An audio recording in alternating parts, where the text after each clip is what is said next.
नमस्कार. आज राष्ट्रीय विज्ञान दिन या निमित्ताने आपल्या शाळेमध्ये वेगवेगळ्या पद्धतीने मुलांनी प्रोजेक्ट बनवले होते. त्याच प्रोजेक्टमध्ये आमच्या इयत्ता 6वीच्या मुलांनी बजर गेम, 7वीच्या मुलांनी बजर गेम बनवला आहे. आणि हा कसा बनवला आहे तो आपण त्याच्याकडूनच पाहून घेऊ. कसा बनवला आहे हा? मी एक बॉक्स घेतलाय, लाइटिंग घेतल्यात, बटन घेतल्यात आणि मी एक बजर गेम बनवलाय. अशा पद्धतीने त्याने बजर गेम बनवला आहे. आणि हा बजर गेम कशा पद्धतीने खेळला जातो किंवा हा आपण पाहिला असेल यात्रेमध्ये वगैरे असतो बघा. हा बजर गेम खेळताना त्यांनी काय केलं आहे, 2 या ठिकाणी काड्या लावल्यात. याच्यामध्ये एक तारचा वापर केला आहे आणि वायरिंग केली आणि हे खेळण्याचं साहित्य आहे. आणि ह्याच्यामध्ये काय करतो तो की हे ज्यावेळेस आपण खेळतो हे वरती केल्याच्या नंतर ज्यावेळेस या तारेला स्पर्श होतो त्यावेळेस ह्याच्यामध्ये बजर येतो. आता हा आपल्याला कशा पद्धतीने ह्याचा वापर केला जातो किंवा कशा पद्धतीने खेळला जाता खेळून जातो. हां बघा, ज्यावेळेस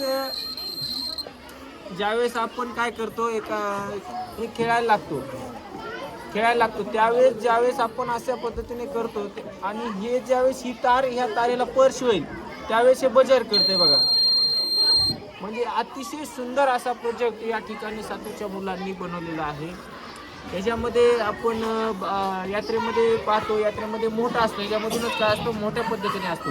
याच्यामध्ये त्यांना तिथे आपल्याला पैसे देतात आणि पैसे देऊन हे खेळायला लावतात. परंतु आपण इथं फक्त प्रोजेक्ट विद्यार्थ्यांना याचा अनुभव यावा. आणि याला साधारण किती खर्च झाला रे? यात जास्त काही खर्च झाला नाही, 60 रुपये. त्यांनी एक बघा या ठिकाणी एक बजर टाकला आहे, म्हणजे एक अलाराम टाकलेला आहे. 2 या ठिकाणी त्यांनी स्विच दिलेले आहेत, त्याच्यामध्ये लाईट पेटते आणि याच्यामध्ये ऑन ऑफ होते.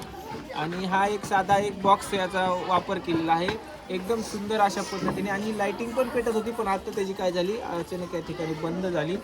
आणि या अशा पद्धतीने 60 रुपयामध्ये त्यांनी, आणि ही एक आपली अल्युमिनियमची तार वापरली या ठिकाणी. आणि या तारेला जर असा स्पर्श झाला की ते आवाज करते. आणि या ठिकाणाहून न स्पर्श करता या साईडला घेऊन आला की तो जिंकला. अशी एक मॅजिक आहे, मॅजिक बजर गेम असे याला बोलतात.